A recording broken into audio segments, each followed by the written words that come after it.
Hey, tonight we're diving into a fascinating journey through one of history's darkest yet most transformative periods, the time of the Black Death and what it was like to survive this devastating plague. Before you get comfortable, take a moment to like the video and subscribe, but only if you genuinely enjoy what I do here. And let me know in the comments where you're tuning in from and what time it is for you. It's always fascinating to see who's joining us from around the world. Now dim the lights, maybe turn on a fan for that soft background hum, and let's ease into tonight's journey together. Congratulations, you've just woken up in Europe in the year 1347. The morning air is crisp as you open your eyes, stretching on your straw-filled mattress. You're not in a private bedroom like you might be used to. You're in a one-room cottage with the rest of your family. The walls are made of wattle and daub, a wooden frame filled with a mixture of mud, clay and straw. It's actually quite good at keeping out the cold, though the thatched roof overhead sometimes leaks when heavy rains come. As you rise, your nose fills with familiar scents, the smoky aroma from last night's hearth fire, the earthy smell of the dirt floor beneath your feet, and the distinct tang of unwashed bodies. Bathing isn't something people do very often in medieval times. The good news is nobody really notices because everyone smells pretty much the same. Your belly grumbles with hunger. If you're lucky, there might be some leftover bread from yesterday, though it's likely rock hard by now. You'd soften it in some ale. Yes, even children drink weak ale in these times. It's often safer than water, which can make you terribly sick if it's drawn from a contaminated source. Outside your small cottage, the village is already stirring to life. You hear the distant lowing of cattle, the clucking of chickens, and the calls of your neighbours as they begin their daily work. Most people here are peasants who work the land either as free tenants, who pay rent to the local lord, or as serfs who are bound to the land and must provide labour services. Life has a certain predictable rhythm in your medieval village. The days are measured by the rising and setting of the sun, the weeks by the toll of the church bells calling you to mass, and the years by the turning of the seasons and the cycle of planting and harvesting. It's a hard life, certainly, but it's the only one you've ever known. What you don't know, what nobody in Europe knows yet, is that everything is about to change. A shadow is creeping across the continent, one that will transform society in ways no war or famine ever has. The first whispers reach your village on the lips of a travelling merchant. He brings exotic goods from far-off places, silks from the east, spices from distant lands, but this time he brings something else, stories, terrifying stories of a sickness that has been devastating cities along the trade routes. People are dying by the thousands, he says, struck down by a mysterious illness that brings fever, painful swellings, and almost certain death. Some villagers cross themselves and mutter prayers. Others dismiss the tales as exaggerations. After all, alarming rumours often spread faster than truth. The merchant moves on, and for a while, life continues as normal. But the rumours persist, growing more frequent and more frightening with each passing month. By autumn, the whispers have become shouts of alarm. The sickness has reached the Mediterranean ports of Europe, Messina, Marseille, Venice. They say ships have arrived in harbours filled with nothing but corpses, the sailors having died during their journey. God save us all, your mother murmurs when she hears the news, making the sign of the cross. In your village, people begin to prepare as best they can, though no one really knows what they're preparing for. Some store extra food, others spend more time in church, praying for divine protection. The local healer gathers herbs and remedies, though whether any will be effective against this unknown affliction, no one can say. The first cases reach your region in the cold months of winter. A neighbouring village just half a day's walk away reports several sudden deaths. The victims suffered high fevers, complained of terrible thirst, and developed strange black swellings in their armpits and groins. Few survived more than 3 days after showing symptoms. Your village elders meet to discuss what should be done. Some suggest closing the village to outsiders, while others argue that trade and communication must continue. In the end, life goes on, though with a new undercurrent of fear. Then, one crisp morning, a young man who works at the mill fails to appear for his duties. When someone goes to check on him, they find him burning with fever, his body covered in sweat, his neck swollen with a painful bubo the size of a hen's egg. The plague has arrived in your village. What follows is a time of horror unlike anything you could have imagined. The sickness spreads with frightening speed. One day a person is healthy, the next day feverish, and by the third day, more often than not, they are dead. The black buboes that give the disease its name, the Black Death, are painful beyond description. Some victims cough blood, suggesting the disease has reached their lungs, and these unfortunates rarely last more than a day or two. It's a punishment from God, some say, flogging themselves in penance for their sins. It's bad air, others claim, carrying posies of flowers to ward off the foul miasma they believe causes the disease. It's the Jews poisoning the wells, a few darkly mutter, though your village has no Jewish residents and such accusations make little sense. The truth, which no one in the 14th century could possibly know, is that the Black Death is caused by a bacterium called Yersinia pestis. This tiny organism travels in the gut of fleas, which in turn hitch rides on the backs of rats. These rats, stowaways on ships and constant companions in medieval towns and villages, have unwittingly transported death across continents. When an infected flea bites a human, it regurgitates the bacteria into the wound. The bacteria then multiply rapidly, often causing swelling in the lymph nodes, those painful buboes. If the bacteria reach the lungs, they cause pneumonic plague, which can spread directly from person to person through coughing and breathing. But you don't know any of this. All you know is that people are dying, and no one seems able to stop it. Your village, like thousands of others across Europe, is transformed by the plague. The church bells, which once rang to mark the hours and call people to prayer, now toll constantly for the dead. Eventually, there are too many deaths to announce, and the bells fall silent. The dead are buried quickly, with little ceremony. Gone are the elaborate funeral rites that once marked a person's passing from this world to the next. Now, bodies are collected on carts and taken to mass graves. Some families, devastated by multiple deaths, have no one left to bury their dead, and bodies might lie in homes for days until neighbours or parish officials remove them.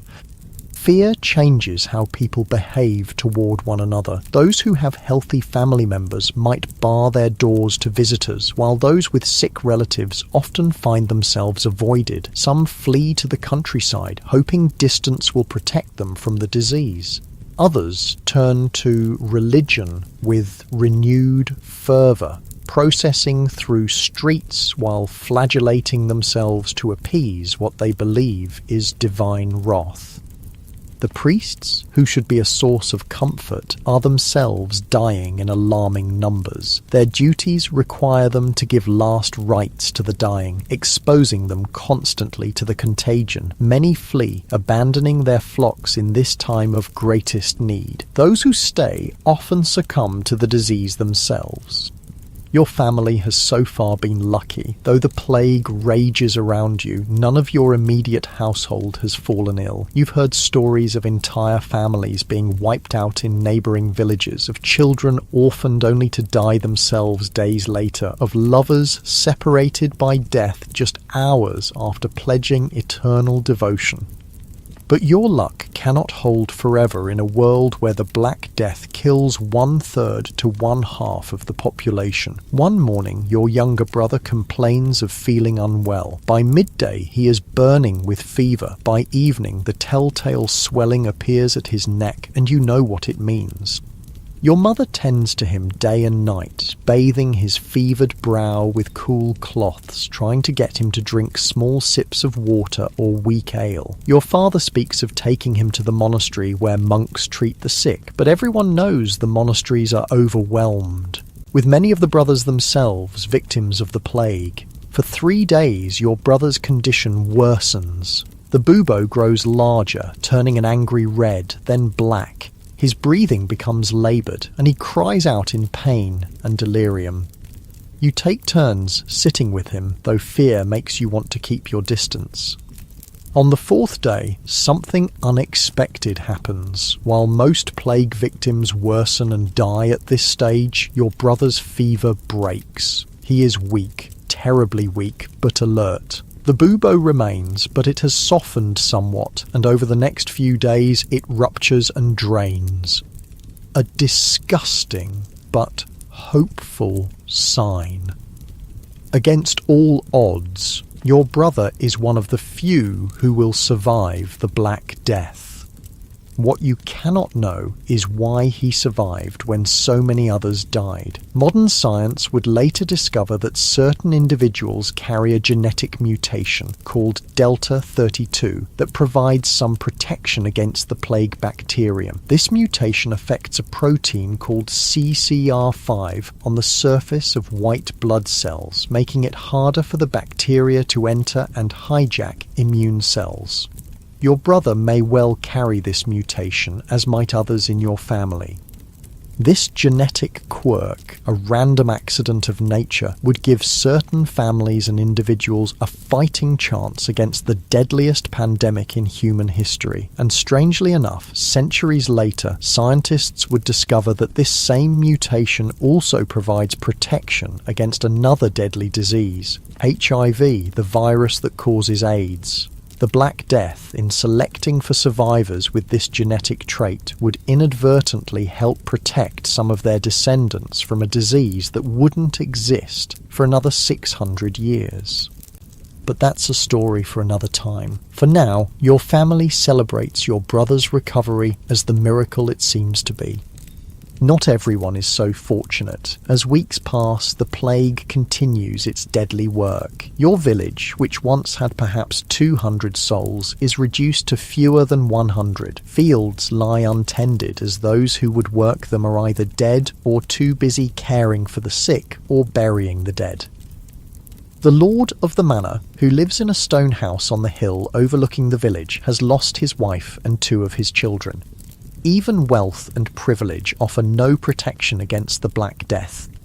Strangely, some people seem immune to the plague despite constant exposure. The village gravedigger, an unsavoury character who robs the dead before burying them, handles plague-riddled corpses daily, yet never shows any symptoms. A midwife who tends to the sick when she isn't delivering babies also remains healthy despite her dangerous work. Like your brother, they may carry genetic protection, though medieval people would attribute their survival to divine intervention or perhaps suspicious dealings with dark forces. Food becomes scarce as the harvest is neglected and trade dwindles. The price of basic goods soars while anything seen as a possible remedy, certain herbs, exotic treatments, religious relics, becomes astronomically expensive if available at all. As winter approaches, the plague begins to recede, not because of any human intervention, but due to the natural cycle of the disease. Fleas are less active in cold weather, and rats tend to stay closer to their nests. For a brief time, there is hope that the worst has passed. But the Black Death is not finished. It retreats only to return with the warming weather of spring, finding new victims among those who survived the first wave. Over the next 4 years, from 1347 to 1351, successive waves of plague will sweep across Europe, killing somewhere between 75 and 200 million people, perhaps half of Europe's entire population. The world that emerges from this catastrophe will be fundamentally changed. The massive population decline will disrupt the feudal system, increase the value of labor, and shift power dynamics between peasants and nobility. Religious authority will be questioned as people wonder why their prayers went unanswered and why so many priests abandoned their duties. Medical knowledge, based largely on ancient texts and superstition, will be challenged by the plague's defiance of traditional treatments.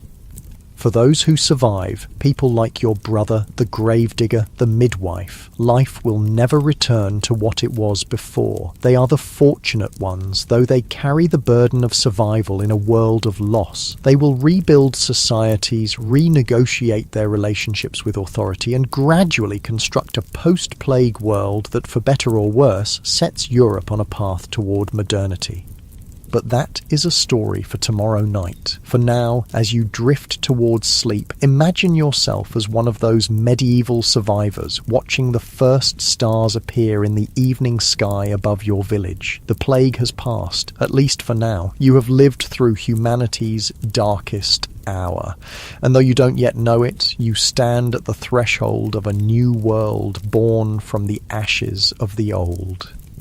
The soft sound of your breathing mingles with the night sounds outside. A dog barking in the distance, the rustle of leaves in a gentle breeze. Despite everything, despite unimaginable loss and suffering, life continues. And in that simple fact lies perhaps the most important lesson of the Black Death. Humanity's remarkable capacity to endure, to adapt, and ultimately to carry on.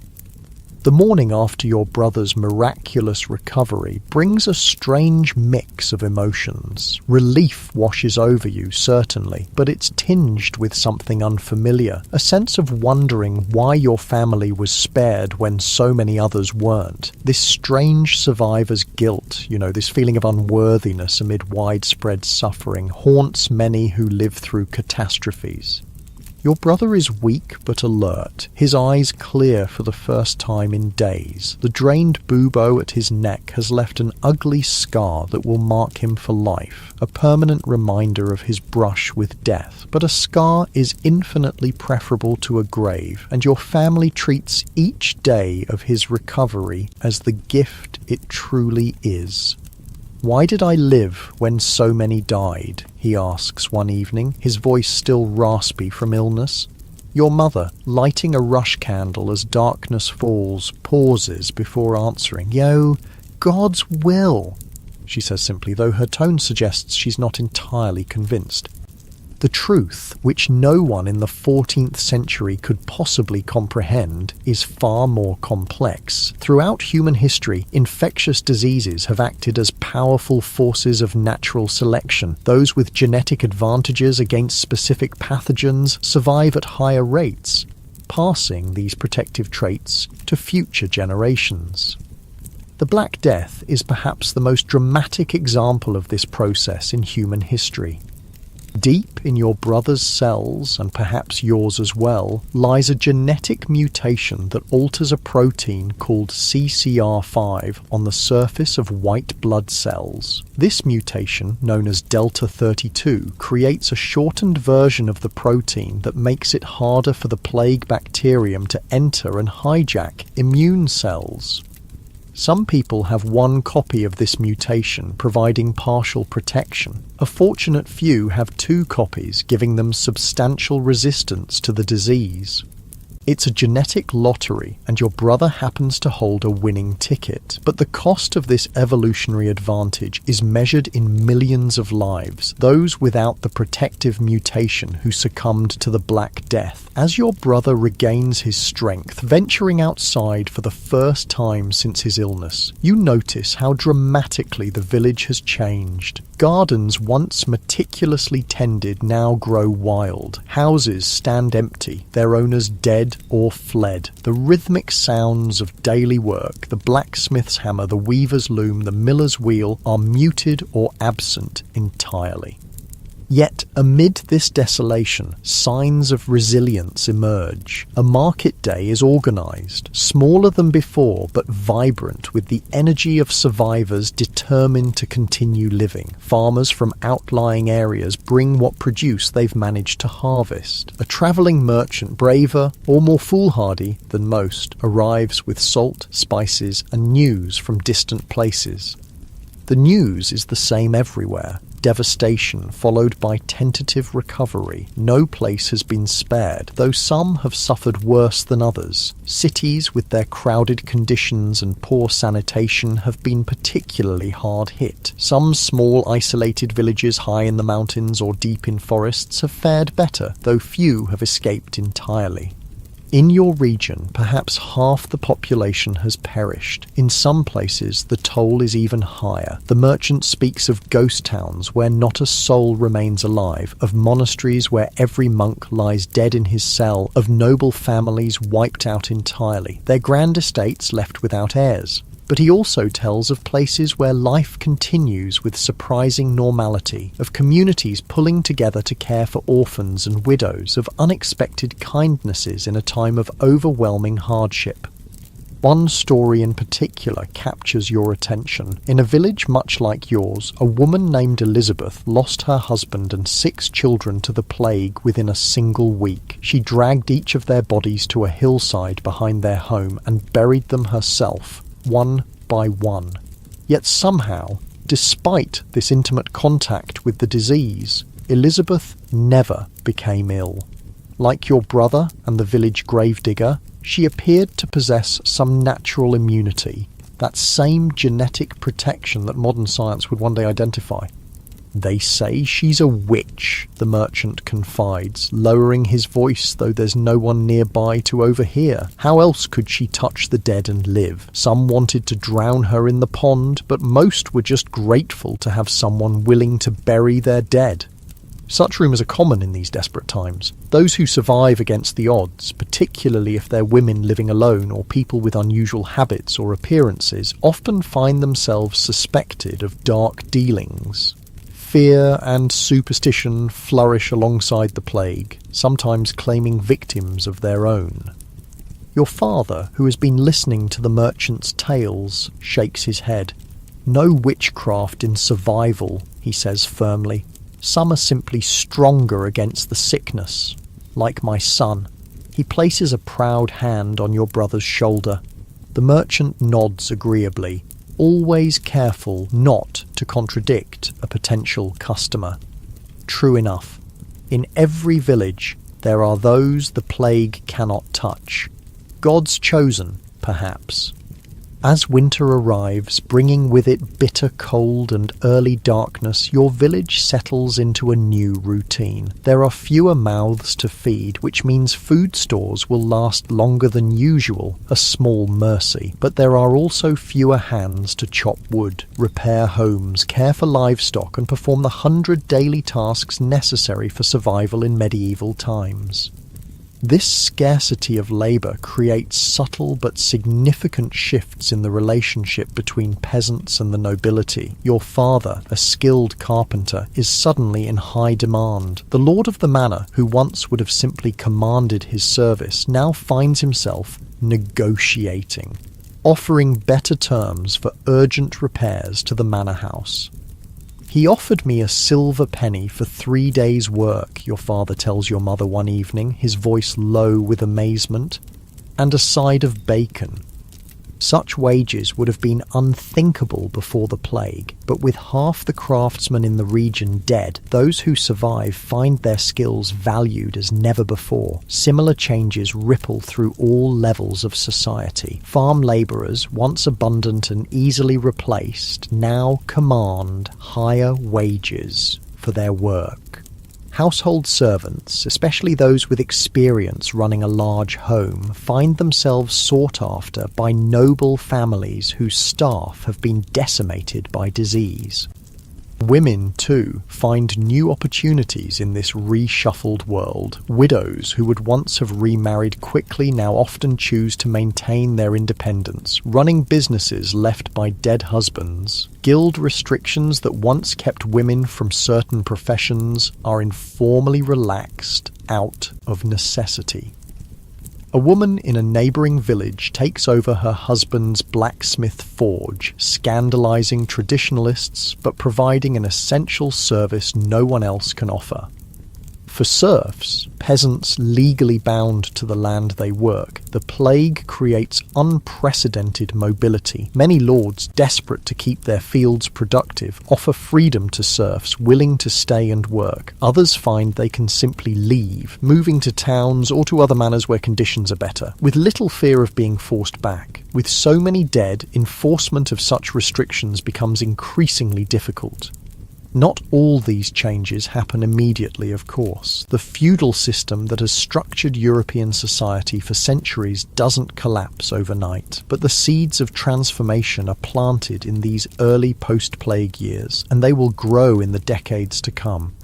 As for your family, you adjust to the new reality as best you can. Your brother regains his strength, though he tires more easily than before. Your father finds his carpentry skills in high demand, bringing home better pay than he's ever earned. Your mother takes in washing from the manor house, work that's now better compensated due to the shortage of willing hands.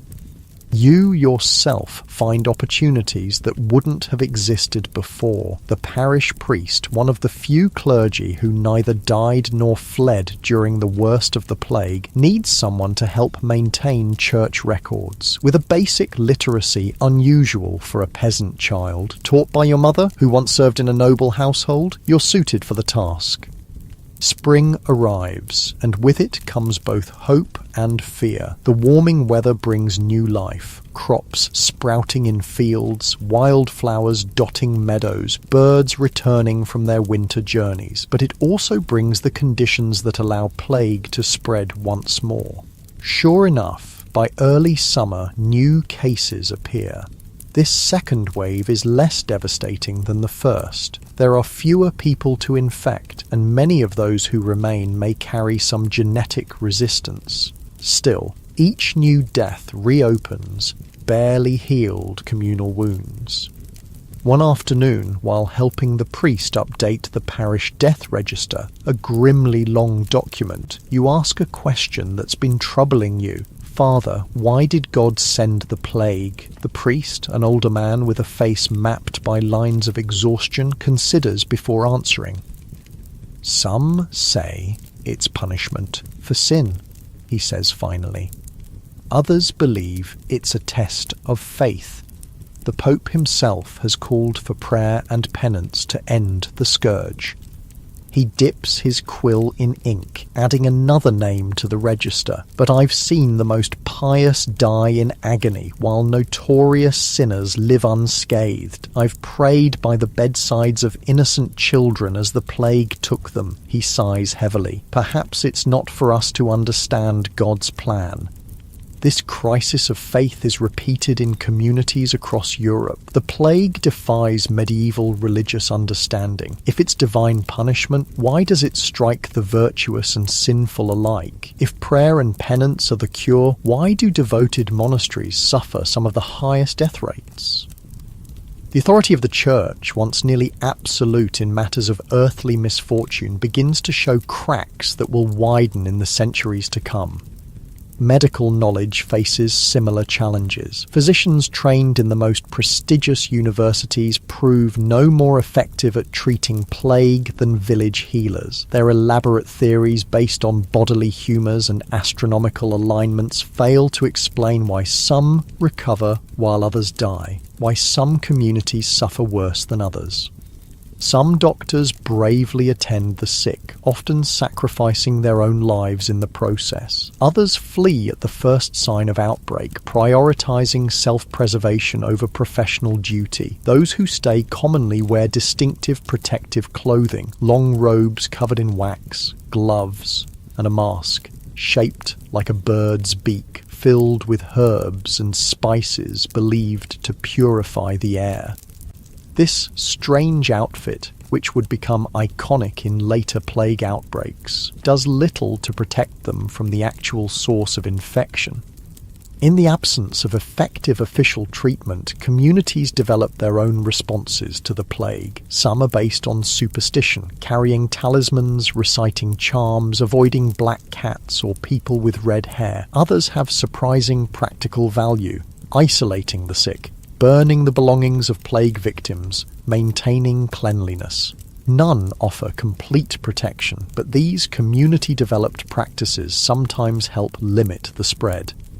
Your village adopts several such measures. Houses where plague has struck are marked with white crosses on the doors. Visitors from outside the village must wait 3 days in a designated hut before entering to ensure they show no signs of disease. The dead are buried quickly, with minimal ceremony, their possessions burned. These precautions help, but they can't stop the plague entirely. By midsummer, your village has lost a dozen more people to the second wave, a serious blow to a community already diminished by the first outbreak. One victim is the lord of the manor himself, a man in his 50s who had survived the first wave only to succumb to the second. His death creates ripples of consequence throughout the local social hierarchy. His son, barely 20 and newly returned from university in Paris, inherits the manor and its lands. This new lord, young and influenced by novel ideas from his education, takes a different approach to managing the estate than his father did. Recognizing the scarcity of labor and the changing dynamics of power, he offers better terms to tenant farmers. Serfs who agree to stay and work the manor lands are granted their freedom and more favorable rents. Those with specialized skills, your father among them, receive privileges once reserved for those of higher social rank. Not all nobles adapt so readily to the new reality. In neighbouring manors, some lords attempt to enforce old restrictions more harshly, forbidding peasants from leaving, punishing those who demand higher wages, using force to maintain the old order. These efforts rarely succeed for long. Peasants simply leave, seeking better conditions elsewhere. With land abundant and workers scarce, they find no shortage of opportunities. The plague's second wave finally recedes with the coming of autumn. Your village has survived diminished but intact. Of the original 200 residents, perhaps 90 remain. Fields have been consolidated, with the most fertile land prioritized for cultivation. Houses stand empty, their timbers and thatch gradually scavenged for other uses. Yet life has a remarkable capacity to normalize even after catastrophe. Children play in the village square again. The rhythms of agricultural life, planting, tending, harvesting, continue, adapted to the reduced workforce. Weddings take place, babies are born, commerce resumes. One clear autumn day, a surprising visitor arrives in the village, a mason who had left years before to seek work in the cities. He had built a good life in Florence, he tells anyone who will listen, working on the magnificent cathedral there. But when the plague struck, it devastated the city worse than any rural area. I watched half of Florence die, he says, his eyes haunted by memories. The rich fled to their country estates, but the poor had nowhere to go. Bodies piled in the streets faster than they could be buried. I survived, God knows how. After the worst passed, work on the cathedral halted. With so many dead, priorities shifted to essential rebuilding. The mason, finding himself without steady employment, decided to return to his birthplace. His story is not unique. Throughout Europe, the plague causes a temporary reversal of the centuries-long trend of urbanization. Cities, with their crowded conditions, are perfect breeding grounds for disease. Many who survive flee to the countryside, seeking safety in open spaces and smaller communities. This urban exodus brings unexpected benefits to rural villages like yours. People return with new skills, new ideas, and new perspectives gained from their time in cities. They bring tales of different ways of living, of technological innovations, of political systems unlike the feudal structure of rural areas.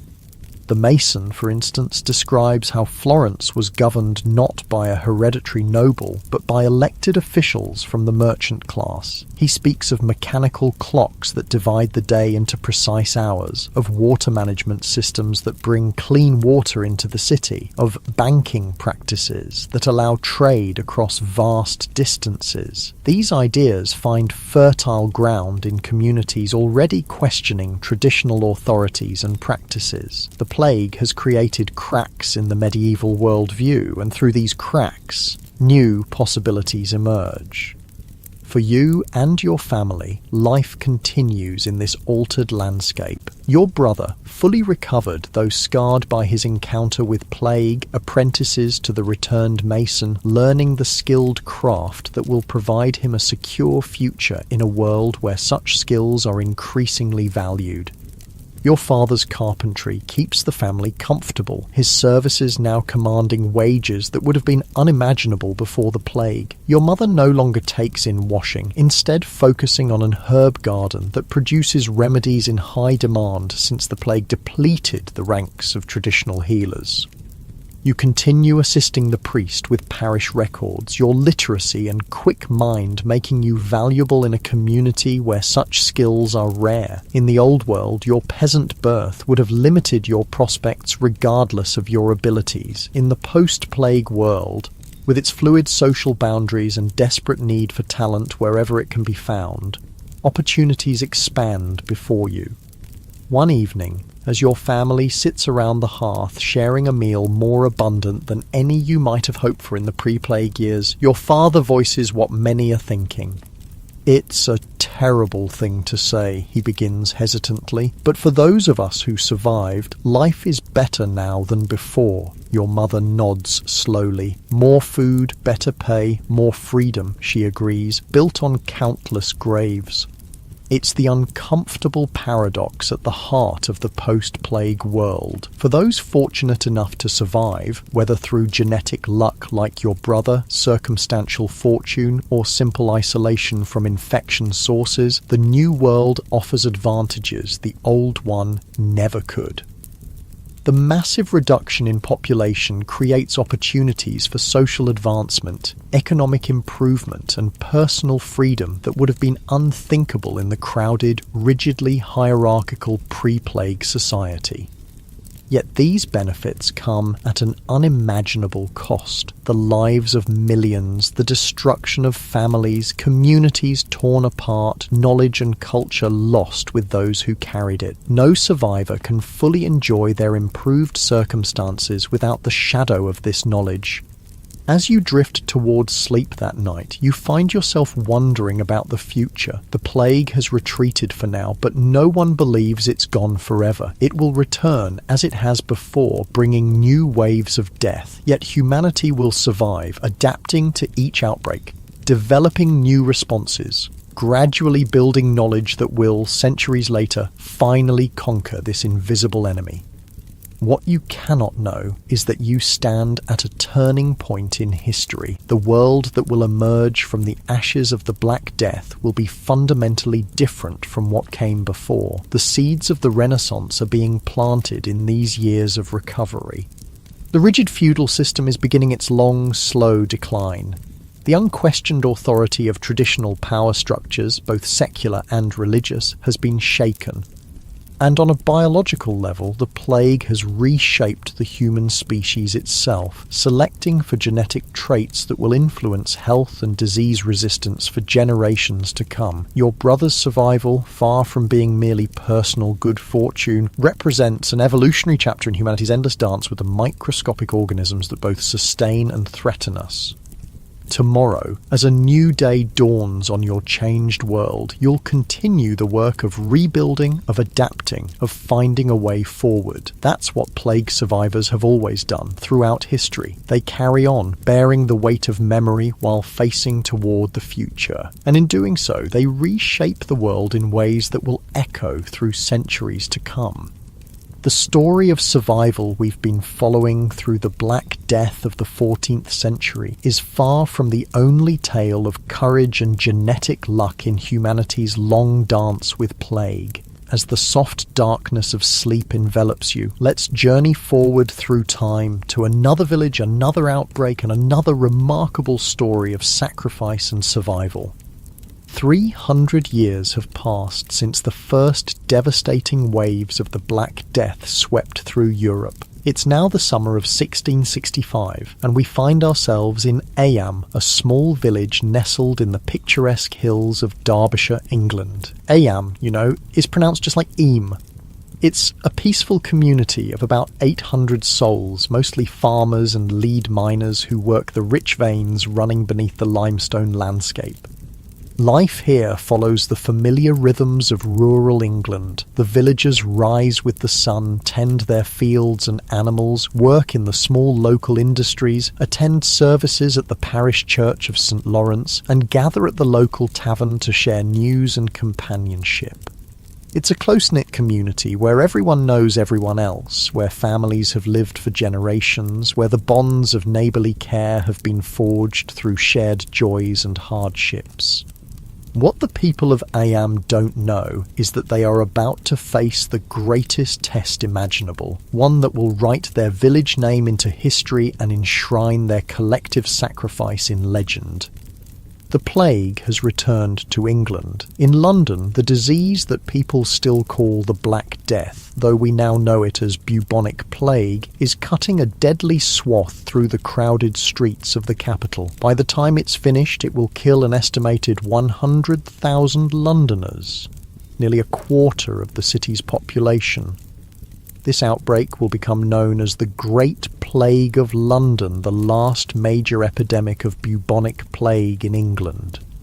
For now, the villagers of Eyam feel secure in their isolation. The plague is a city problem, they tell themselves, unlikely to reach their remote community nestled in the Derbyshire hills, far from major trade routes and urban centres. But fate has other plans. In late August 1665, a package arrives in Eyam addressed to the local tailor, Alexander Hadfield. It contains a bundle of cloth from London, perhaps designs for the latest fashions or fabrics not available locally. Hadfield's assistant, George Vickers, who lodges with the tailor and his family, unpacks the parcel. The cloth feels damp after its long journey, so Vickers hangs it by the fire to dry, unwittingly releasing the deadly cargo hidden within its folds, fleas carrying the plague bacterium Yersinia pestis. Within days, George Vickers falls ill with a raging fever. The telltale buboes, swollen, painful lymph nodes, appear in his neck and armpits. The village watches in horror as this strong young man rapidly deteriorates. By September 7th, 1665, Vickers is dead, the first plague victim in Eyam. Panic ripples through the community as more people sicken. By the end of September, 4 more residents of Eyam have died, all from households near Vickers' lodgings. The plague has gained its first foothold. As autumn progresses, the situation worsens. More villagers fall ill and the death rate climbs. Some families lose multiple members within days of each other. The gravediggers can barely keep pace with the mounting fatalities. The natural reaction in such circumstances is flight. In London, anyone who could afford to, including King Charles II and his court, had fled the plagued city for the safety of country retreats. The wealthy residents of Eyam, too, begin making preparations to leave, to seek refuge in uninfected areas until the danger passes. It's at this critical moment that 2 men step forward with an extraordinary proposition, one that will save countless lives beyond Eyam while condemning many within the village to almost certain death. William Mompesson, the recently appointed rector of Eyam, and his predecessor Thomas Stanley put aside their religious differences. Mompesson represents the established Church of England, while Stanley follows the Puritan tradition, to present a unified plan to the village. They propose that Eyam voluntarily quarantine itself. No one will leave. No one will enter. The plague will be contained within their boundaries, preventing its spread to neighbouring communities that would otherwise be at grave risk. It's a staggering request. In essence, the villagers are being asked to sacrifice themselves to accept that many more of them will die to protect strangers in surrounding areas. Remarkably, they agree. The village boundary becomes a cordon sanitaire, a line between life and death that no resident of Iam will cross. Food and supplies are left at designated boundary stones by outsiders, particularly the Earl of Devonshire from nearby Chatsworth House, who promises to provide for the isolated villagers. Money to pay for these provisions is placed in vinegar-filled holes in the rocks, as it's believed vinegar will disinfect the coins. What follows is one of the most poignant and heroic episodes in the long history of humanity's battle with infectious disease. Summer turns to autumn, autumn to winter, and winter to spring. Through it all, the plague continues its deadly work within the confines of Ayam. Entire families are wiped out. Children are orphaned only to die themselves days later. Houses stand empty, their occupants buried hastily in gardens and fields, since the churchyard quickly becomes full. Within this tragedy, individual stories emerge that illuminate the extraordinary nature of human courage, suffering, and survival.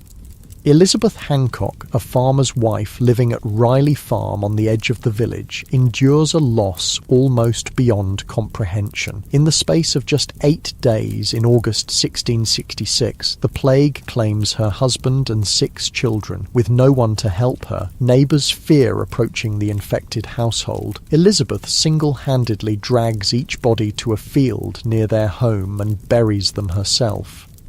The remarkable aspect of Elizabeth's story is not just her unimaginable fortitude in the face of such devastating personal loss. It's the fact that despite handling the plague-riddled bodies of her entire family, she never contracts the disease herself. Like the survivors we met in our earlier tale, Elizabeth likely carries the CCR5 Delta 32 genetic mutation that offers protection against the plague bacterium.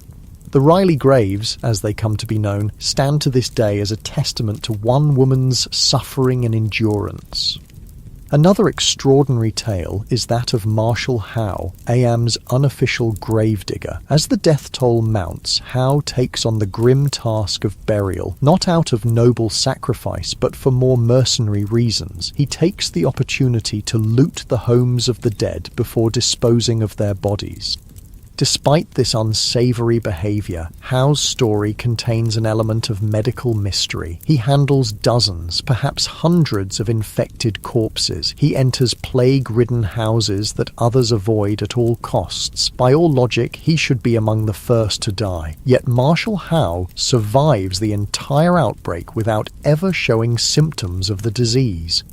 Modern science again suggests a likely explanation: the protective genetic mutation that prevents the plague bacterium from gaining entry to his cells. What Howe attributes to luck or divine protection is actually the result of a tiny alteration in his DNA, one that gives him an edge in humanity's evolutionary battle against the microscopic enemy. Then there's the heartbreaking story of Emmett Siddall and Roland Torre, young lovers separated by the village quarantine. Emmett lives within Ayam, while Roland is from a neighbouring village outside the cordon. As the quarantine takes effect, they find themselves suddenly and indefinitely separated. Unwilling to completely lose contact, they arrange to meet at a safe distance across Cucklet Delph, a natural ravine that marks part of the village boundary. There, standing far apart to avoid any risk of transmitting infection, they can at least see each other and exchange words of comfort and devotion. These brief, distant meetings sustain them through the early months of the quarantine, but as spring turns to summer in 1666, and the plague reaches its peak intensity in Ayam, Emmett stops coming to their meeting place. Roland continues to appear day after day, calling her name, receiving no answer. Only after the quarantine finally ends does Roland learn the truth. Emmett died in April, one of many young victims claimed by the plague. Their love story, cut short by disease but marked by faithful devotion, remains one of Ayam's most enduring legends. Perhaps strangest of all is the tale of Margaret Blackwell, who fell gravely ill with plague symptoms and was left for dead by her brother Francis. In her fevered state, Margaret staggered to the kitchen, desperately thirsty. Mistaking a container of bacon fat for milk, she drank deeply of the greasy liquid.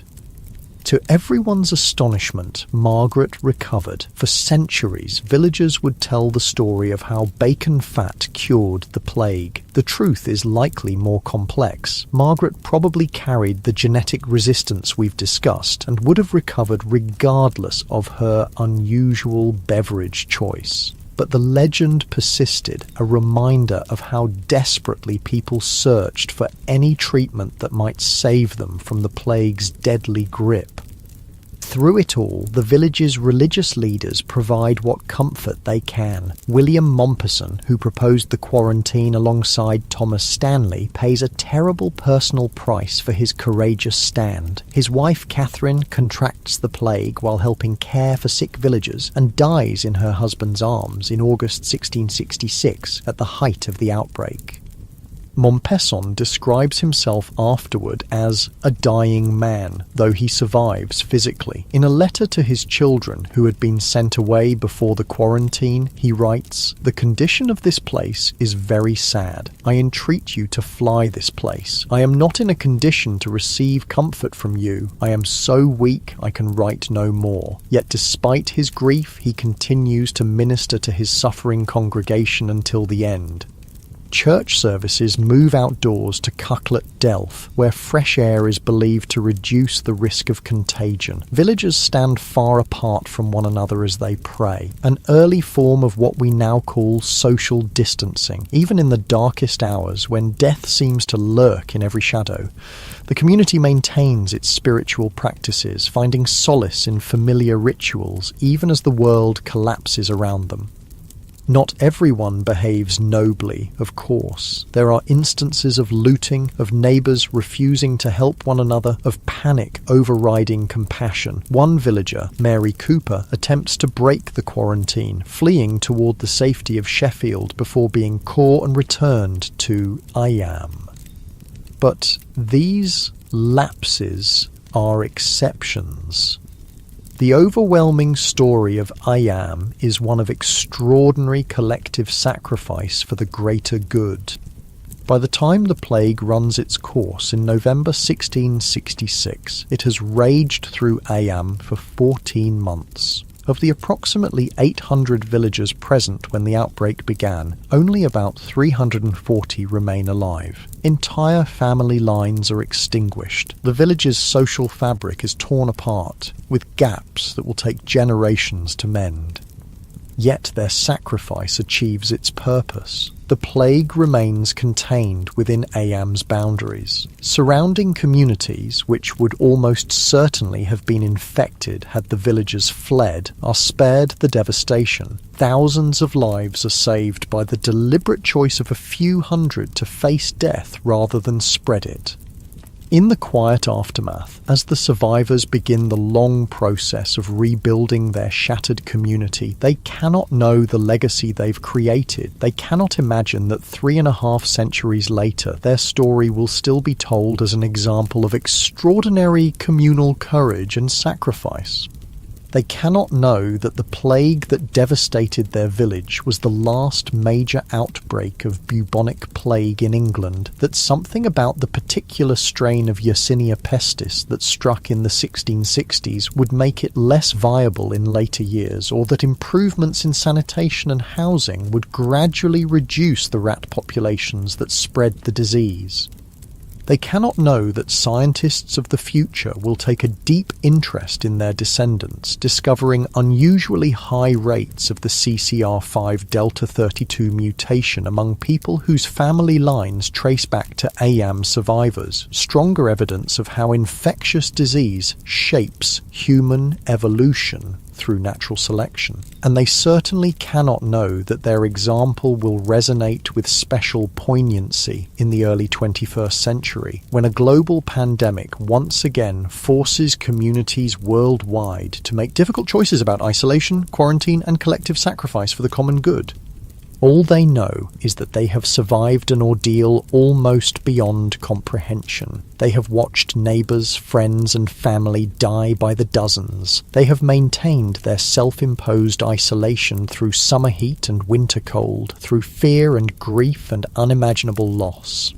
And now, as the plague finally releases its grip on their village, they must find a way to continue living.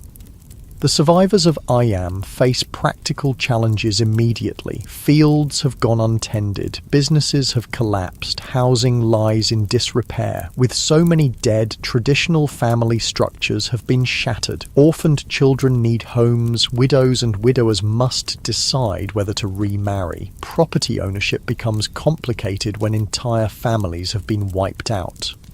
Yet the human capacity for resilience, which we've seen throughout our plague stories, asserts itself once again. New families form from the fragments of those destroyed by disease. Distant relatives return to claim abandoned property and bring fresh life to the depleted village.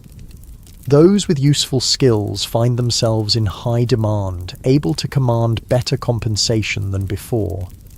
The plague has acted as a terrible but effective form of natural selection. Those who survive, whether through genetic resistance, circumstantial luck, or some combination of factors, become the foundation for the village's rebirth. Their descendants will carry the genetic legacy of plague resistance, though they won't understand this inheritance for centuries to come. For some survivors, the psychological scars never fully heal. Elizabeth Hancock, who buried her entire family with her own hands, eventually remarries and has more children. But villagers report that she is never quite the same. A distant look comes into her eyes at times, as though she's seeing ghosts from that terrible week when death claimed everyone she loved. Marshall Howe, the unscrupulous gravedigger who survived against all odds, finds himself somewhat ostracized despite his apparent immunity. The villagers remember his looting of the dead, and while his services were necessary during the crisis, peace brings a reckoning with his behavior. William Mompesson, broken by grief at the loss of his beloved wife, leaves Ayam in 1669 to take up a position elsewhere. He eventually remarries and lives to the age of 71, but his letters reveal that he never forgets the horror of those plague months or the sacrifice of his Catherine. As for the village itself, Ayam gradually recovers its population, though some family names disappear forever from its records. The quarantine becomes part of local lore, a story passed down through generations with pride as well as sorrow. In the 19th century, as Victorian England develops a keen interest in noteworthy historical episodes, Ayam's story is rediscovered and popularised. The Plague Village, as it becomes known, begins to draw visitors curious about its tragic past. The Riley graves, the boundary stones and other physical remnants of the quarantine become informal monuments. By the 21st century, Ayam is a well-established stop on heritage tourism routes through Derbyshire. The village museum tells the story of the plague and quarantine. The parish church displays artefacts and commemorations. A Plague Sunday service has been held annually since 1866, marking the community's sacrifice. But Ayam is not merely a historical curiosity. It remains a living community where descendants of plague survivors still make their homes. Some carry the same surnames as those who lived through the 1665-66 outbreak, the Hancocks, the Siddles, the Blackwells, and some, genetic testing has revealed, still carry the CCR5 Delta 32 mutation that may have saved their ancestors from the plague. The story of Ayam reminds us that history is not simply a collection of dates and events to be memorized. It's the lived experience of real people facing extraordinary circumstances, people whose choices, sacrifices and survival shape the world we inhabit today. As the soft darkness of sleep envelops you more deeply, carry with you the image of Ayam village as it is today, peaceful, picturesque, with its stone cottages and flower gardens, giving little hint of the tragedy that once unfolded there. Yet in the memorial plaques, in the preserved boundary stones, in the carefully tended Riley graves on the hillside, the past remains present. The villagers who chose to isolate themselves, knowing many would die as a result, could not have imagined how long their story would endure or how meaningful it would remain to future generations. They acted out of immediate concern for their neighbours in surrounding communities, not for historical legacy. And perhaps that's what makes their sacrifice so powerful. It was made without expectation of recognition or reward, simply because it was the right thing to do. In a world that often seems to prioritize individual benefit over collective welfare, Ayam stands as a reminder that human beings are capable of extraordinary selflessness when circumstances demand it. Tomorrow night, we'll explore how the world changed in the aftermath of these plague outbreaks, how societies rebuilt, how power structures shifted, and how the biological legacy of plague resistance continues to influence human health, even in our modern age. But for now, let the courage of Ayam's villagers accompany you into dreams, a quiet testament to humanity's capacity for sacrifice, survival, and ultimately, hope. Let's journey back now to the aftermath of the 14th century Black Death. While Ayam's story from the 1660s shows us the courage of a single village, the great pandemic of the 1300s transformed entire societies. As we drift deeper into this historical dreamscape, let's explore how surviving such catastrophe reshaped the medieval world. Imagine yourself once more in that small village we visited earlier, but now it's 1352. The initial waves of plague have finally subsided, leaving a transformed landscape both physically and socially. As you walk through the village that was once home to 200 souls, you count perhaps 90 people remaining. Empty cottages stand like hollow-eyed skulls along the lane, their thatched roofs beginning to collapse without maintenance, their gardens overgrown with weeds. Yet amid this desolation, subtle signs of change are appearing, changes that will eventually alter the very foundations of medieval society. In the fields surrounding the village, the transformation is immediately visible. Before the plague, every available piece of land was cultivated, even marginal soils that yielded poor harvests. Generations of population growth had pushed farming onto less and less productive terrain as people desperately tried to produce enough food for growing families. Now, with so many dead, land is suddenly abundant. Survivors abandon the least fertile fields entirely, focusing their labor on the best soils. This simple shift dramatically improves crop yields per person. Where once a peasant family might have struggled to produce enough to feed themselves after paying taxes and tithes, now they often harvest a surplus. For those who survived the apocalyptic mortality, food is more plentiful than it has been in living memory. After centuries of existing on the edge of hunger, this abundance feels miraculous, a small compensation for the emotional devastation of losing so many family members and neighbours. Changes in diet soon follow. Before the plague, most peasants subsisted primarily on grain. Bread, porridge and ale formed the bulk of their nutrition, with meat as a rare luxury. Now, with fewer mouths to feed and more land available, many convert fields to pasture for raising animals. Meat, cheese and butter appear more frequently on humble tables. The average height of the population, which had been declining due to poor nutrition, begins to increase again as diets improve. But the most profound changes come in the relationship between workers and landowners. The massive population loss, roughly half of Europe's people, creates an acute labour shortage. Fields still need ploughing, crops need harvesting, cloth needs weaving, buildings need repairs. Yet there are simply not enough hands to do all the necessary work.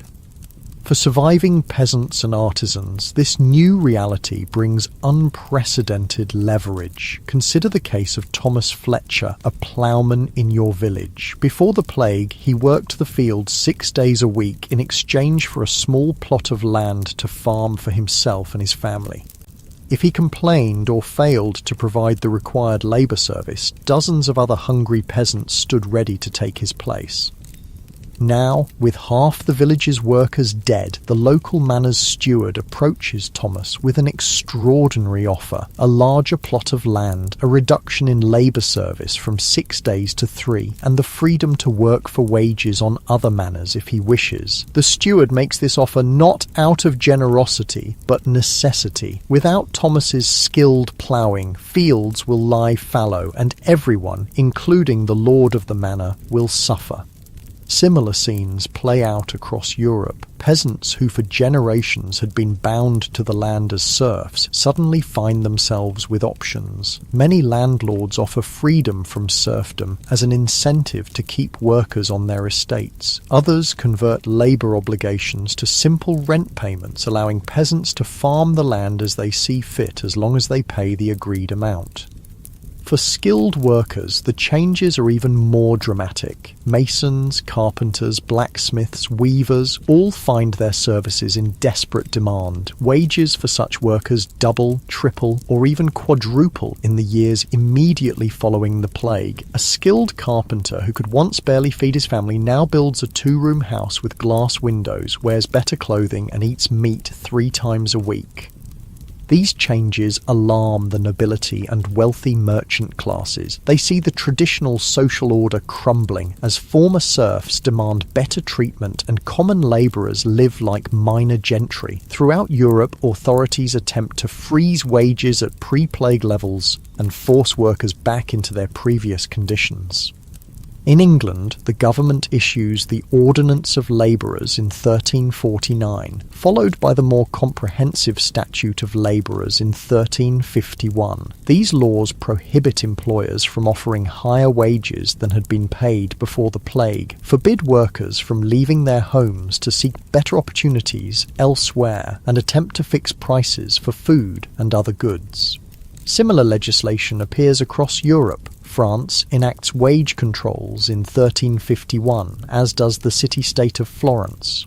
The Spanish Kingdom of Castile tries to prevent peasant mobility with its own labour laws. But these efforts largely fail. The labour shortage is simply too severe, the economic pressures too great. Enforcement proves nearly impossible in rural areas, where local officials, themselves often dependent on good relations with the remaining workers, turn a blind eye to violations. Workers develop creative ways to circumvent wage controls. A carpenter prohibited from accepting more than a certain daily wage might receive gifts of food, clothing, or housing in addition to his official pay. A farm labourer might work slowly or carelessly unless offered better terms than the law allows. For those enforcing the laws, the mathematics is unforgiving. Before the plague, a lord might have had 100 peasants working his land. Now he has 50 or fewer. Punishing one worker by imprisonment or fines only worsens his labour shortage, and if he treats his workers too harshly, they might simply leave, regardless of legal prohibitions against such mobility, knowing they'll find welcome employment elsewhere.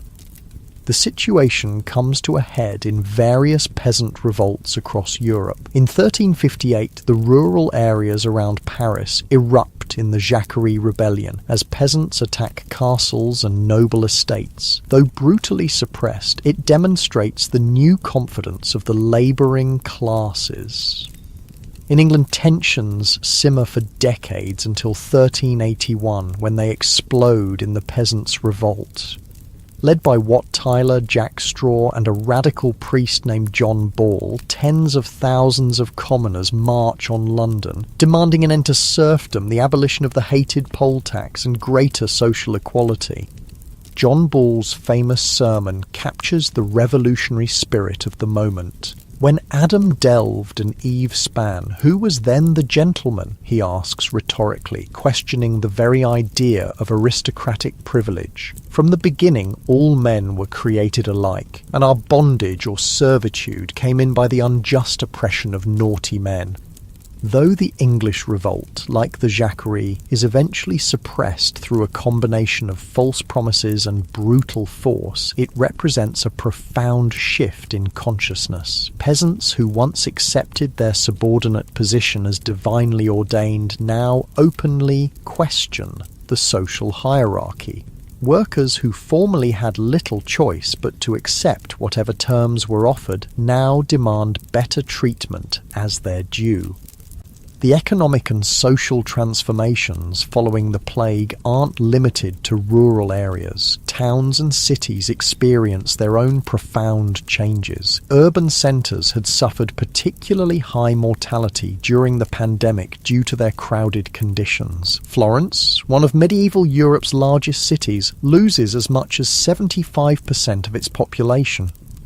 This devastating loss creates opportunities for survivors. Housing, previously scarce and expensive in successful cities, suddenly becomes abundant and affordable. Apprentices find themselves elevated to master status years earlier than normal, as guilds lose many of their senior members. Women, traditionally excluded from many occupations, enter trades left vacant by dead male relatives. Consider the story of Margareta, a weaver's widow in a small market town. Before the plague, she was permitted to help her husband in his workshop, but could not operate as an independent artisan. Guild regulations expressly forbade women from owning a weaving business.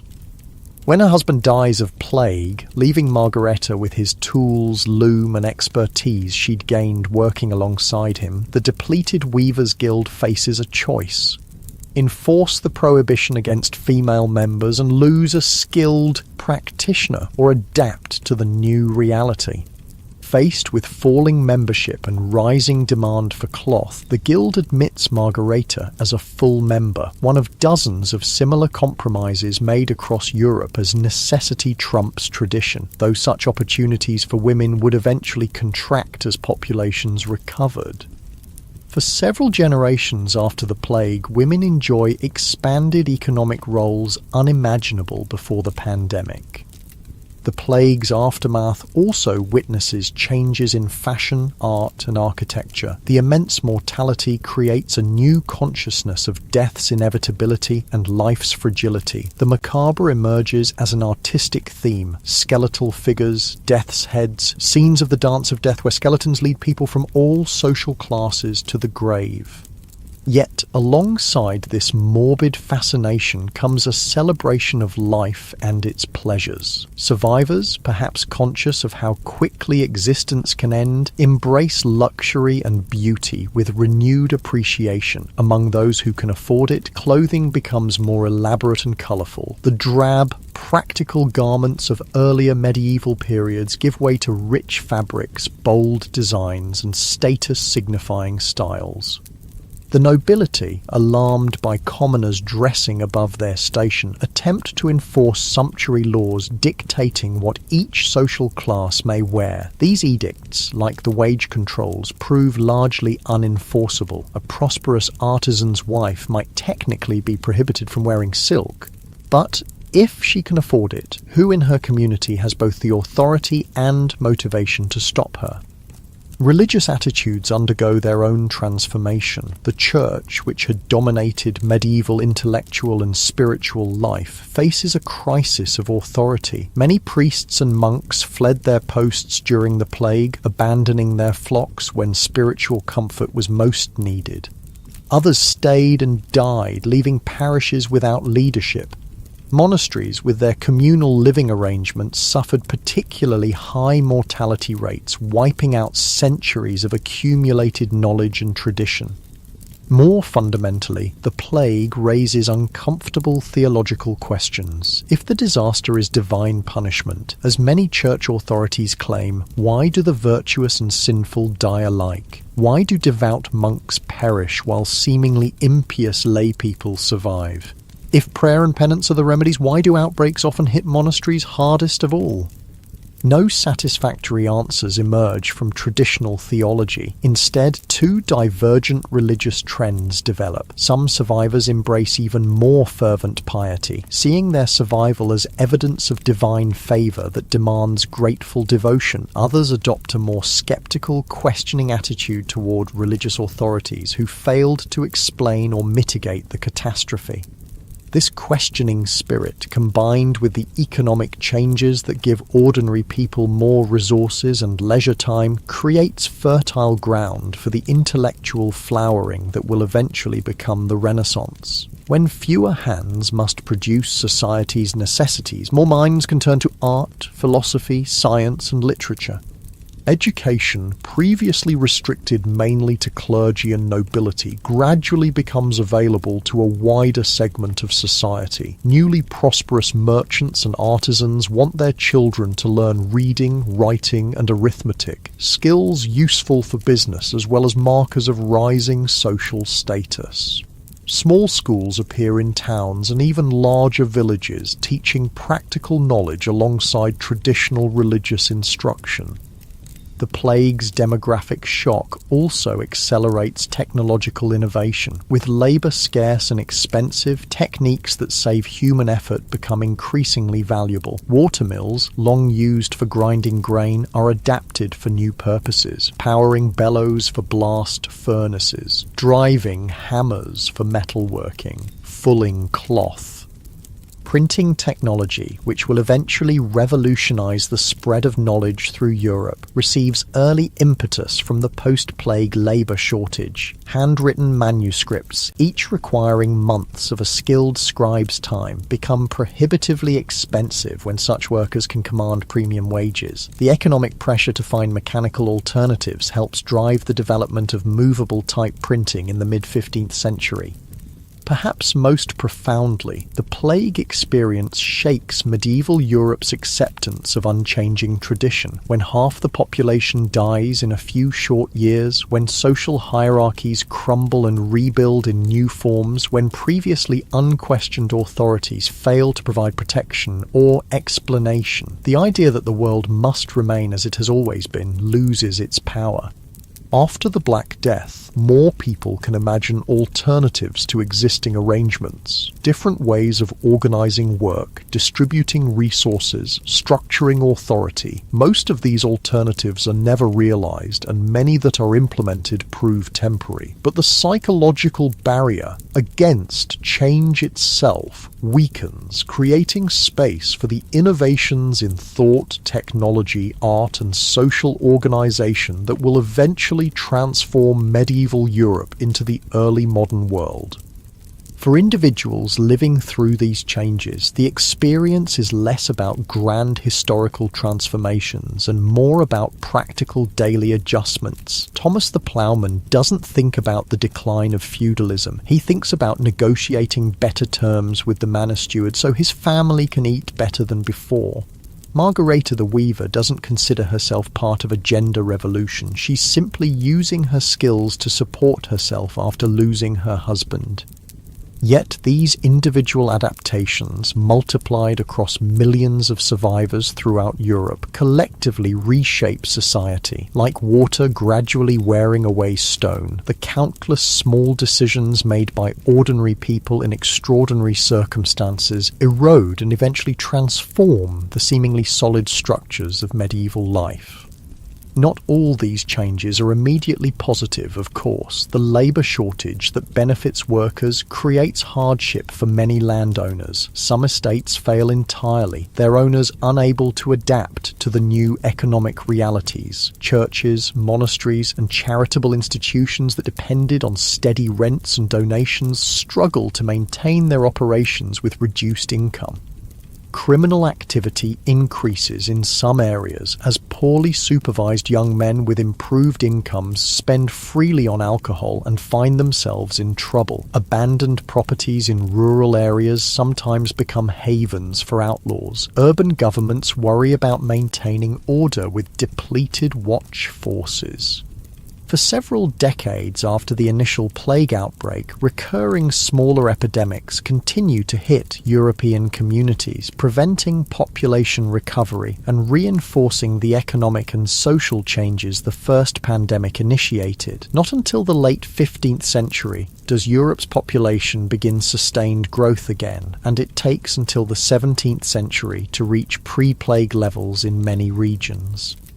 This prolonged demographic depression means that the changes set in motion by the Black Death have time to become entrenched. What might have been temporary disruptions instead become new norms. By the time population pressure begins to reverse some of the economic advantages for common workers, other aspects of medieval society have been permanently altered.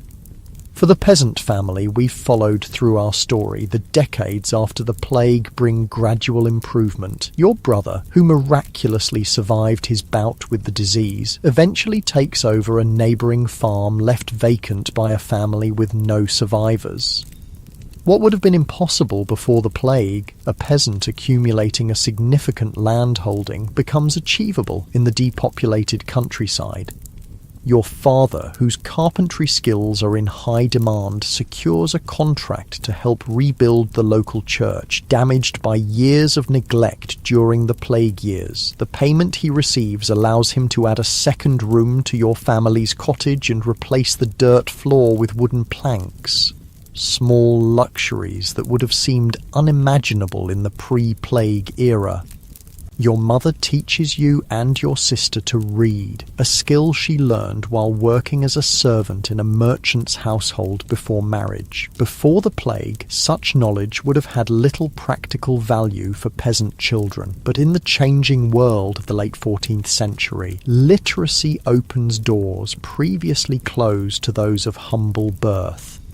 One autumn evening, as your family gathers around the hearth after the day's work, your father speaks words that would have been unthinkable a generation earlier. "Perhaps you could be a clerk," he says to you, nodding thoughtfully. "The abbey is seeking someone who can read and write to help with their records. The pay would be good, and the work is not hard on the body."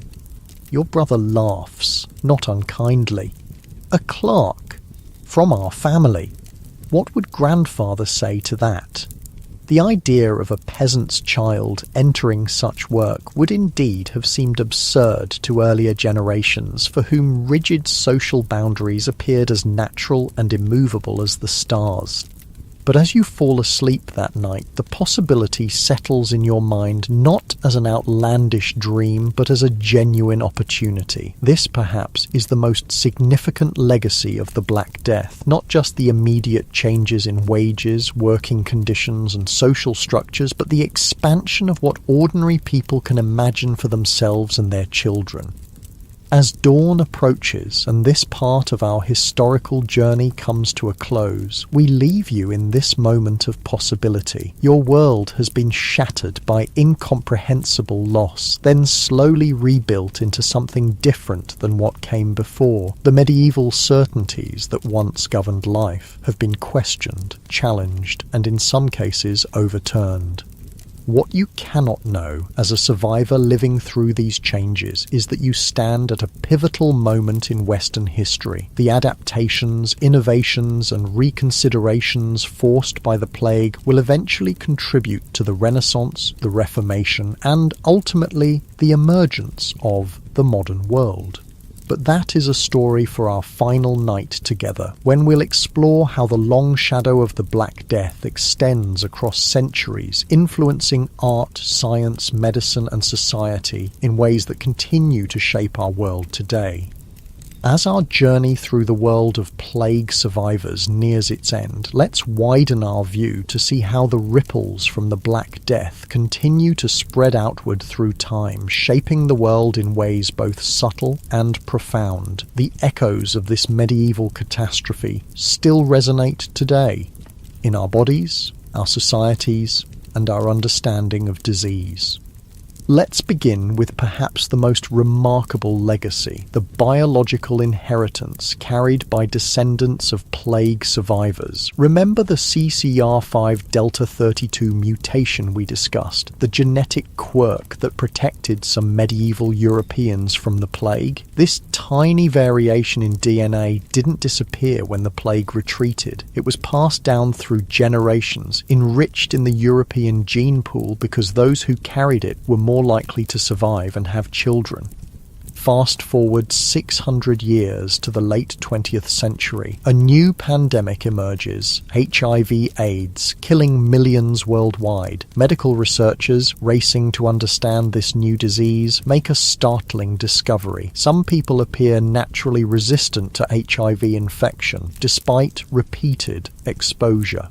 Further investigation reveals why. Many carry the CCR5 Delta 32 mutation, the same genetic variation that helped their ancestors survive the Black Death. The connection becomes clear when scientists understand how both diseases operate. Both the plague bacterium and HIV use the CCR5 protein as a gateway into human cells. The Delta 32 mutation alters this protein, effectively barricading the door that these pathogens try to enter.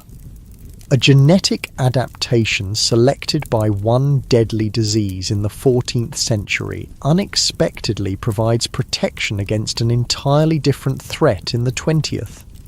This discovery led to the development of new HIV drugs that block the CCR5 receptor, mimicking what the mutation does naturally. In a very real sense, medieval plague survivors have helped save lives in our modern age, their genetic legacy providing a crucial clue in fighting a disease they could never have imagined. But the biological impact of the plague extends beyond this single mutation. The Black Death acted as an intense force of natural selection, potentially influencing other aspects of the immune system in Europeans. Today's population descends disproportionately from the survivors, those whose bodies, for various genetic reasons, could better withstand the onslaught of Yersinia pestis. Some scientists theorize that certain autoimmune diseases more common in European populations, conditions where the immune system attacks the body's own tissues, might be an unintended consequence of this selection. Our ancestors survived the plague because their immune responses were particularly vigorous. That same heightened reactivity, however, may predispose their descendants to conditions like rheumatoid arthritis or multiple sclerosis, where the immune system becomes overactive. These biological connections between past and present remind us that pandemics don't merely kill and then vanish from history. They reshape the genetic makeup of the surviving population, creating changes that persist for centuries or even millennia after the immediate crisis passes. The Black Death's social and economic transformations proved equally long-lasting. Though the immediate aftermath, the labour shortages, wage increases and social mobility we explored last night, and eventually faded as Europe's population recovered, certain fundamental changes became permanent. Consider the institution of serfdom, which had bound peasants to the land for generations before the plague. In Western Europe, this system never fully recovered from the disruption caused by the Black Death, though landlords attempted to reimpose old restrictions. The demographic reality worked against them. Land remained relatively abundant and labour scarce for centuries, giving workers leverage that gradually eroded feudal obligations. By the end of the Middle Ages, serfdom had largely disappeared from England, France and the Low Countries, replaced by various rental arrangements that allowed much greater personal freedom. Peasants still worked the land, but increasingly as tenants who paid rent rather than as serfs, bound by hereditary obligations of labour and subservience. Eastern Europe followed a different path. There, the nobility succeeded in reimposing and even strengthening serfdom after the plague, creating what historians call the second serfdom that would persist into the 19th century. This divergence between Western and Eastern European social systems one moving toward greater freedom for common people, the other toward more rigid control, would profoundly influence these regions' subsequent development. The Black Death also accelerated fundamental changes in religious life. The Catholic Church, which had dominated medieval intellectual and spiritual life, faced challenges to its authority in the plague's aftermath. Questions about why prayers went unanswered, why religious processions failed to stop the disease, and why devout monks died alongside sinners created cracks in the edifice of unquestioning faith. These cracks would widen in later centuries. The Protestant Reformation of the 16th century, with its challenge to Catholic authority and emphasis on individual interpretation of Scripture, found fertile ground in a population already predisposed to question religious orthodoxy. While the Reformation had many causes, historians see echoes of plague-era disillusionment in the willingness of millions to break with centuries of tradition. Even art and literature were transformed by the Black Death experience. Medieval artwork often focused on religious themes, depicting biblical stories, saints' lives, and divine figures. After the plague, new motifs appear, the Dance of Death showing skeletons leading people from all social classes to the grave, reminders of mortality in still life paintings, a greater focus on the human experience rather than purely divine matters. This shift toward humanism, attention to human experience, emotion, and achievement, would blossom in the Renaissance. Along with reclaimed classical knowledge from Greek and Roman sources, this human-centered perspective would fundamentally alter how Europeans understood themselves and their world. The plague's impact extended even to language. Our modern English vocabulary still carries echoes of the Black Death experience. We speak of quarantine, a word derived from the Italian quarantina giorni, or 40 days, the length of time ships were required to remain isolated in Venetian harbours during plague outbreaks. We describe someone as having a deadline, originally a line drawn around a prison beyond which guards could shoot escaping prisoners, but similar to the boundaries drawn around quarantined plague areas. Even seemingly innocuous childhood rhymes may carry plague memories. Ring around the rosy, pocket full of posies, ashes, ashes, we all fall down has been interpreted by some as a reference to plague symptoms, the rosy rash, attempted remedies, sweet-smelling posies, carried to ward off disease, and outcome, ashes from cremation, falling down in death. Though scholars debate this interpretation, it suggests how deeply plague imagery may be embedded in cultural memory. The Black Death also transformed humanity's relationship with disease itself. Before the plague, illness was generally seen as either divine punishment or the result of imbalanced bodily humours, with little concept of contagion as we understand it today. The plague's obvious pattern of spread, moving along trade routes, passing from person to person in close contact, made it impossible to ignore the contagious nature of at least some diseases. Communities developed practical responses that, while not based on germ theory, which would not emerge until the 19th century, nonetheless incorporated effective public health measures. Ships were quarantined, infected households isolated, plague victims and their belongings often burned. Cities appointed public health boards with extraordinary powers during outbreaks, establishing principles of epidemic management that would influence public health practices for centuries. These pragmatic approaches, developed through bitter experience rather than scientific understanding, saved countless lives in subsequent plague outbreaks. By the time the last major European plague epidemic struck Marseille in 1720, authorities had learned to implement cordons sanitaires, strict quarantines, and careful monitoring that successfully limited the outbreak largely to that city and surrounding areas. Such measures came too late for the millions who perished in the initial pandemic, of course, but the knowledge gained from the Black Death experience helped mitigate later outbreaks of plague and informed responses to other epidemic diseases. When cholera struck Europe in the 19th century, public health officials drew on plague management traditions to contain its spread, imperfectly at first, but with increasing effectiveness as scientific understanding improved. The plague's legacy extends even to modern pandemic management. Many of the approaches employed during recent COVID-19 outbreaks, quarantines, travel restrictions, contact tracing, isolation of the infected, have roots in methods developed centuries ago in response to the Black Death. Even the tension between economic impacts and public health measures echoes medieval debates about whether to close city gates and markets during plague outbreaks. Perhaps most profoundly, the Black Death experience shaped how humans think about catastrophe itself. Medieval Europeans lived in a world where sudden disaster seemed ever present. War, famine, smaller disease outbreaks regularly claimed lives, but the scale and speed of the plague surpassed anything in living memory or recorded history.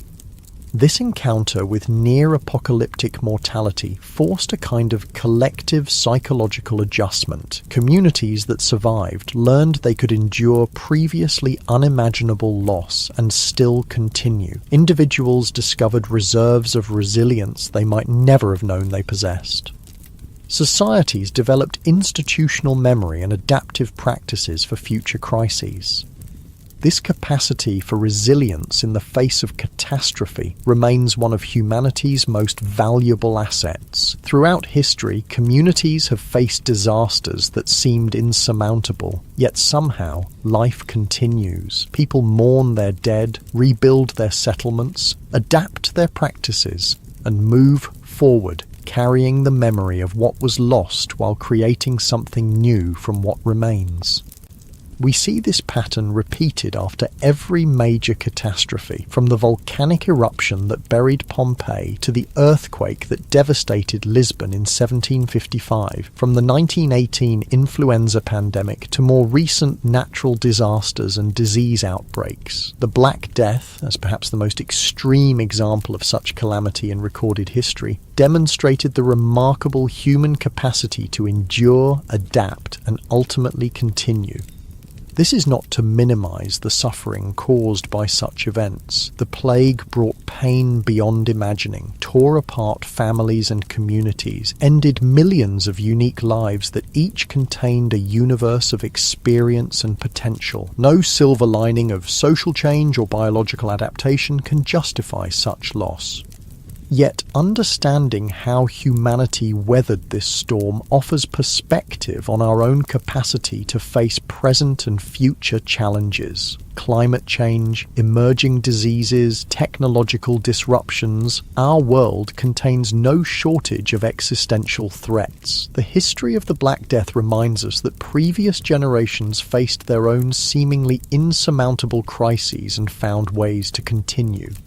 For the individual plague survivors whose stories we've followed these past nights, such grand historical patterns would have meant little compared to their immediate lived experience. Thomas the Ploughman, negotiating better working conditions in the labour-scarce aftermath, wasn't thinking about the long-term decline of feudalism. Elizabeth Hancock, burying her family on the hillside above Ayam, couldn't have imagined her genetic legacy might protect descendants from a 20th century disease. Yet collectively, these individual experiences and adaptations created the sweeping changes that transformed medieval society into something new. This is how history often works, not through the conscious decisions of great leaders or dramatic turning points alone, but through the accumulated effects of millions of ordinary people responding to extraordinary circumstances as best they can. As we conclude our journey through the world of plague survivors, what lessons might we take from their experience? Perhaps the most fundamental is an appreciation for human resilience. The Black Death inflicted losses almost beyond comprehension. Half the population in many areas, entire families and villages wiped out, centuries of accumulated knowledge and culture lost with those who carried it. Yet somehow survivors gathered the will to continue, to rebuild, to create new families and communities from the fragments of what remained.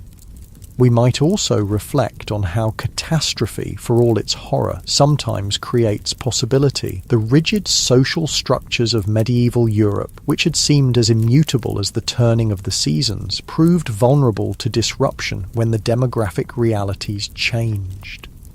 People previously confined to predetermined social roles found new opportunities in the aftermath. Though we would never wish for disaster as an agent of change, history shows that transformation often emerges from crisis. The plague story reminds us, too, of our biological connectedness, both to each other and to the countless microscopic organisms with which we share the planet. The Black Death bacterium, Yersinia pestis, shaped human genetics, social structures, economic systems, and cultural expressions in ways that continue to influence our world today. Other microbes have played similarly influential roles throughout history. We exist in constant relationship with an invisible biological world that can both sustain and threaten us. Finally, perhaps the plague narrative offers perspective on our own mortality and vulnerability. Medieval people lived with death as a constant companion in ways most modern Westerners do not. The plague brought mortality into even sharper focus, inspiring artwork, literature, and philosophy that contemplated life's fragility and brevity. This awareness need not be morbid or depressing. Indeed, many who survived the plague embraced life with renewed appreciation, understanding firsthand how quickly and unexpectedly it could end. There's wisdom in this perspective, not a fearful obsession with death, but a clear-eyed recognition of life's preciousness precisely because it is limited and uncertain. As our story ends and sleep approaches, imagine once more that medieval village we first visited, now a generation after the plague has passed. The population has begun to recover, with new children playing in the streets and young families occupying cottages that stood empty for years. The survivors, now elders, carry the memory of what happened, both the horrors they witnessed and the changes they helped create in the aftermath. They could not know how their experience would echo through centuries, influencing everything from genetic inheritance to social structures, from artistic expression to approaches to public health. They simply lived their lives as best they could in circumstances they never chose, displaying that remarkable human capacity for adaptation and perseverance that has carried our species through countless challenges. And perhaps that's the most comforting thought to carry into dreams, that we, like those plague survivors, possess resources of resilience and adaptability we may not recognize until circumstances demand them, that life, for all its fragility, exhibits a persistent tendency to continue, to rebuild, to find new paths forward when old ones are blocked. The Black Death survivors could never have imagined our world, with its medical technologies, instant global communication, and scientific understanding of the very bacterium that caused their suffering. Nor can we fully envision the world our descendants will inhabit generations hence. But like those medieval ancestors, we move forward carrying both the wounds of past catastrophes and the insights gained from surviving them, contributing in ways both small and large to the unfolding human story. Sleep well, knowing you're part of this long continuum of human experience, connected to those who came before and those who will follow, each generation facing its own challenges, each finding its own ways to endure, adapt, and ultimately continue the remarkable journey of our species through time.